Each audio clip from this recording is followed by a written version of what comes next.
اجل انسان کی موت اس سے پوشیدہ ہے اور اس کی آرزوئیں برابر اسے دھوکہ دیتی رہتی ہیں۔ ہر انسان کے ساتھ دو فرشتے ہیں جو اس کی حفاظت کرتے رہتے ہیں، لہٰذا جب اس کا وقت آ جاتا تو وہ اس کے درمیان سے ہٹ جاتے ہیں۔ بلا شبہ اجل ایک مضبوط سفر ہے۔ جو آرزوؤں کے ساتھ چلے گا موت اس کی قسمت ہوگی۔ کتنا بیچارہ ہے اولاد آدم، اسباب مرض نامعلوم، عمل محفوظ، کھٹمل اسے اذیت دیتا ہے، اچھو اس کی موت کا سبب بن جاتا ہے اور پسینہ اسے بدبودار کر دیتا ہے۔ بندہ اپنی موت اور عاقبت کا مشاہدہ کر لے تو یقیناً وہ اپنی آرزوؤں اور اس کی فریب کاریوں سے متنفر ہو جائے گا۔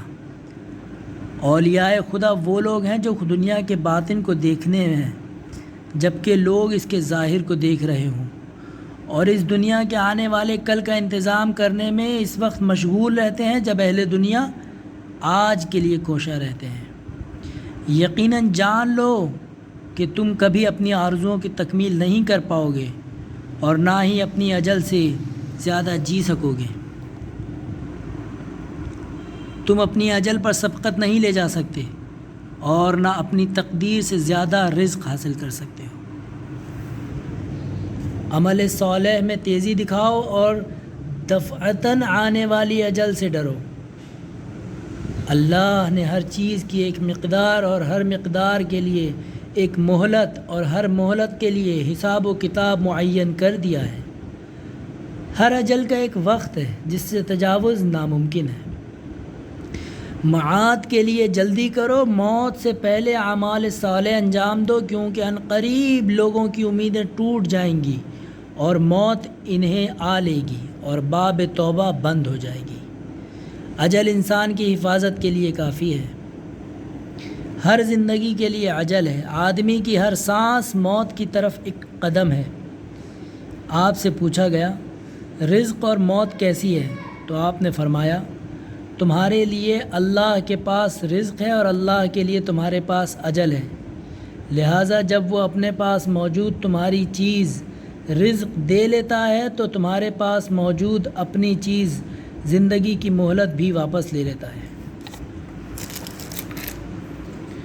جو اپنی اجل کو پہچان لیتا ہے اس کی امید کوتاہ ہو جاتی ہے۔ صلہ رحم مال میں اضافہ اور اجل کو ٹالنے کا باعث ہوتا ہے۔ قضا سے زیادہ لوگ گناہوں کے سبب مرتے ہیں۔ اجل پچھاڑ دیتی ہے۔ اجل ایک سفر ہے۔ اجل ایک مضبوط قلعہ ہے۔ اجل امیدوں کو منقطع کر دیتی ہے۔ اجل امید کو خراب کر دیتی ہے۔ اجل امیدوں کی محصول ہے۔ باخبر ہو جاؤ تم آرزوؤں کے ایام میں ہو جن کے تعاقب میں اجل ہے، پس جس نے امیدوں کے دنوں میں اجل کے آنے سے پہلے اچھے اعمال انجام دیے تو یقیناً اسے اس کا عمل فائدہ پہنچائے گا اور اسے اس کی اجل کوئی نقصان نہیں پہنچائے گی، اور جس نے اپنی آرزوؤں کے دنوں میں اجل سے پہلے کوتاہی برتی اس نے علم کے میدان میں نقصان اٹھایا اور اجل اس کے لیے نقصان دہ ہوگی۔ سب سے نزدیکی چیز اجل ہے، سب سے سچی چیز اجل ہے۔